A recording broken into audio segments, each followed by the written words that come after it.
The ceiling fan in Iris's apartment wheezed against the thick August air, pushing humidity around like soup. She lay sprawled across her bed in nothing but a thin cotton camisole and underwear, laptop balanced on her knees as she tried to focus on contract law. But the legal brief swam before her eyes, the words blurring into meaningless shapes as sweat beaded between her breasts, and the memory she'd been fighting all night finally won. 3 months ago, the quarter, that ridiculous consultation that wasn't a consultation at all. She closed the laptop and with a snap and pressed the heels of her palms against her eyes, but it was too late.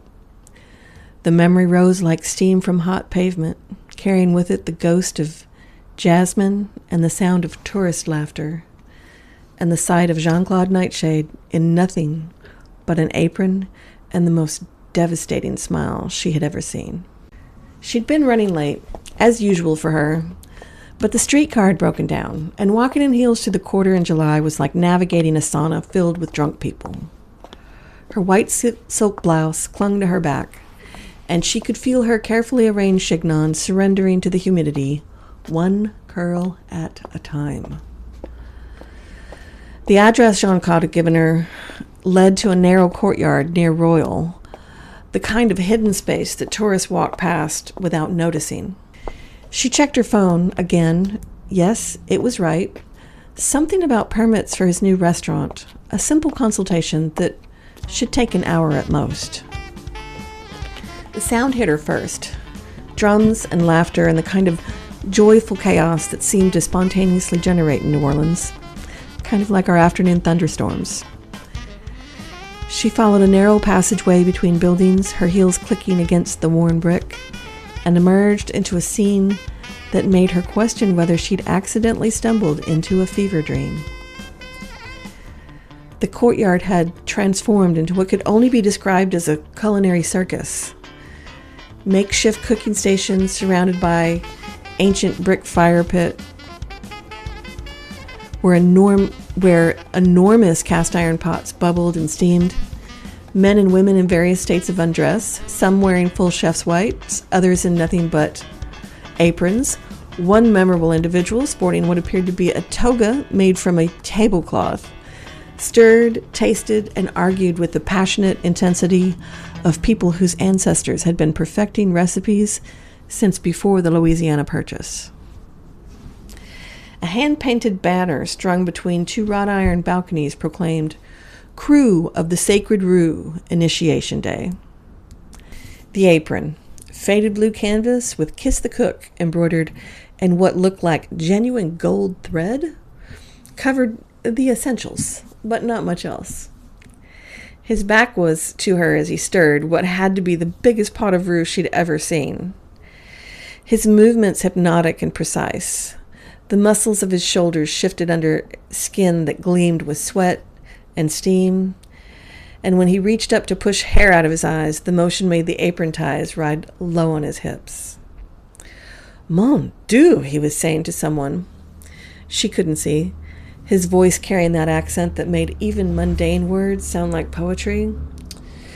"If you rush the roux, you insult every ancestor who ever held a wooden spoon. This is sacred work, oui?" A tourist with a camera pushed past her, and suddenly Jean-Claude turned, scanning the crowd. His eyes found hers across 30 feet of chaos, and something electric passed between them. Recognition, surprise, something else that made her forget for the moment that she was supposed to be a professional. His smile was slow and warm and absolutely shameless. "Oh, cher," he called, not moving from his post at the roux pot. "You made it. Welcome to the Sacred Roux Initiation. I hope you don't mind. We're at a rather critical moment." She picked her way through the crowd, trying to ignore the way every eye in the courtyard followed her progress.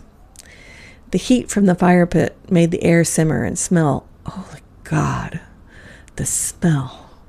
Butter and flour and the deep, nutty aroma of a perfect roux mixed with the green scent of the Holy Trinity vegetables and the ghost of seafood yet to come. Mr. Nightshade, she managed, proud of how steady her voice sounded. I believe we had an appointment to discuss permits? Indeed we did, he agreed, never taking his eyes off her face, even as his hands continued their steady stirring motion. But you see, the crew waits for no one, not even beautiful lawyers. The wooden spoon moved in slow, hypnotic circles. Tell me, Miss Silverglade, do you know the proper color of seafood gumbo roux? She blinked, thrown by the question. A what? The roux, he repeated patiently. Dark as pecan shell, light as cafe au lait, or something in between? I don't... She stopped, realizing that everyone in the courtyard was listening. This is hardly a relevant question to your permit situation. Jean-Claude's smile widened. Everything in New Orleans is relevant, cher. The city, she doesn't separate business from pleasure, sacred from profane. The roux, it teaches patience, respect, the ability to focus on one thing completely while the world spins mad around you. As if to emphasize his point, a brass band suddenly struck up somewhere in the distance, the music floating over the courtyard walls. A woman in a chef's hat, adorned with peacock feathers, began to dance, spinning in slow circles while balancing a bottle of hot sauce on her head. Pecan shell? Darkest pecan shell for seafood gumbo. Exactamente. Jean-Claude's approval was warm as summer rain. See? You know more than you think. He lifted the spoon from the pot, letting a remnant of dark brown silk pour back into the mixture. Perfect. 43 minutes of constant stirring, and she's ready for the Trinity. A cheer went up from the crowd. Someone pressed a plastic cup of something cold and alcoholic into Iris's hand. The brass band got louder. The woman with the peacock feathers started encouraging others to join her in her impromptu dance. Now, Jean-Claude said, wiping his hand. But first, he gestured broadly to the chaos around him. You must understand what you're permitting. This isn't just a restaurant, Miss Silverglade. It's a continuation of something that started before your great-grandmother was born. A promise to feed people, not just food, but culture, history, magic. Magic, she repeated, and something in her tone made him study her face more carefully. The everyday kind, he said softly. The kind that turns strangers into family over a shared bowl. The kind that makes people travel across oceans for a taste of home they never had.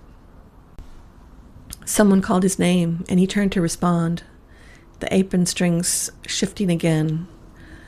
Iris found herself staring at the curve of his spine, the way it disappeared beneath the canvas ties, and felt a heat that had nothing to do with the fire pit spread through her chest. And when he turned back, his eyes held a different kind of awareness.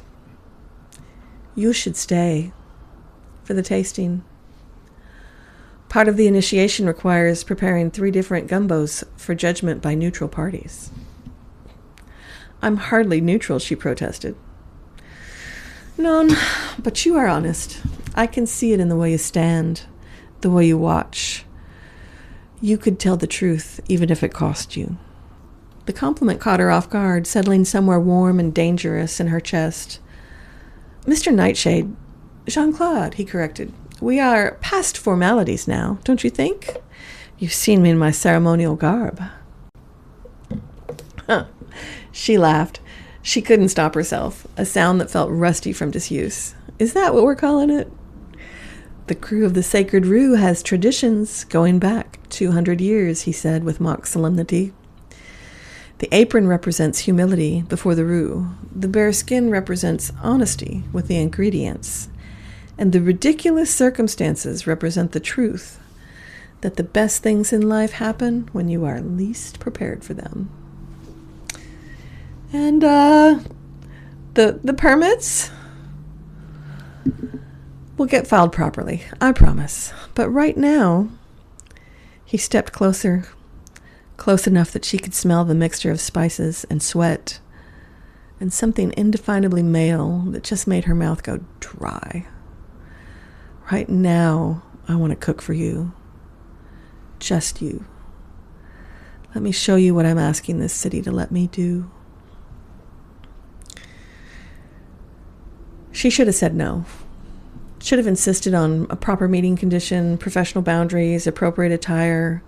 Should have walked away from the heat and the music and the way Jean-Claude looked at her like she was the most fascinating thing in a courtyard full of fascinating things. Instead, she heard herself say, "What gumbo? What kind of gumbo?" His smile was radiant, the kind that makes you understand why people fall in love with New Orleans, the kind that makes you want to stay forever. And God help her, when he ladled that first spoonful into her mouth 40 minutes later, dark roux, tender shrimp, and that perfect balance of soul that seemed to capture the essence of the city itself, she understood exactly what he meant. Iris rolled over in her bed, pressing her face into the pillow that smelled faintly of lavender sachets her adopted mother had sent from Virginia. Even when that familiar comfort didn't chase away the memory of that afternoon, the way Jean-Claude had watched her face as she tasted his gumbo, the pride and the vulnerability in his expression, when she'd closed her eyes and made a sound that was almost indecent, the way he'd stepped closer when she'd opened her eyes again, close enough that she could see the flecks of gold in his green irises, close enough that when he'd said, "Well, what's the verdict, Cher?" his breath had ghosted across her lips. The way she'd almost forgotten almost every professional boundary she'd ever maintained and kissed him right there in the crew of the Sacred Roux in the half of the French Quarter. She groaned and kicked at the tangled sheets. 3 months later, and she could still taste that gumbo, could still feel the phantom heat of the fire pit on her skin, and hear the lazy cadence of his voice saying her name, like it was something precious. The ceiling fan wheezed again, and Iris sat up abruptly, padding barefoot to the kitchen for another glass of water. But even pressed against her forehead, the cold couldn't chase away the fever that had nothing to do with the weather and everything to do with the way Jean-Claude Nightshade had looked at her today when she deliberately moved her protection charms. Like he remembered that afternoon too. Like he was wondering, just as she was, what might have happened if she hadn't pulled away, if she hadn't mumbled something about professional ethics and practically fled the courtyard with business cards clutched in her sweating palm. Like he was still wondering what she tasted like. Iris drained the water glass and stared out her kitchen window at the lights of the quarter below. Somewhere out there, Jean-Claude was probably lying awake too, thinking about jasmine vines and magical threats and the impossible situation they'd stumbled into. She'd hoped he wasn't thinking about that afternoon.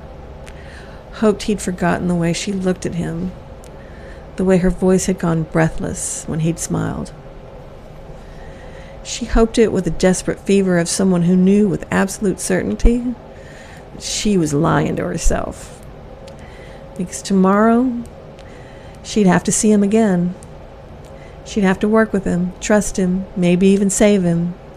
And she'd have to do it all while pretending she didn't remember the taste of his gumbo on her tongue, or the way he'd said her name, like a prayer. The heat pressed against the windows like a living thing, and Iris closed her eyes against the memory of firelight on bare skin, and the sound of her own laughter mixing with the brass band music, and the distant, dangerous thought that maybe, just maybe, some professional boundaries were meant to be crossed. In the morning, she told herself, in the morning, she'd be Iris Silverglade, attorney at law, competent and composed, and definitely not thinking about Jean-Claude Nightshade in nothing but an apron. But tonight she could remember the way he'd stirred that roux like it was a meditation, the way he'd looked at her like she was worth 43 minutes of perfect patience, the way his voice had wrapped around her name like a promise. Tonight, she could let herself burn.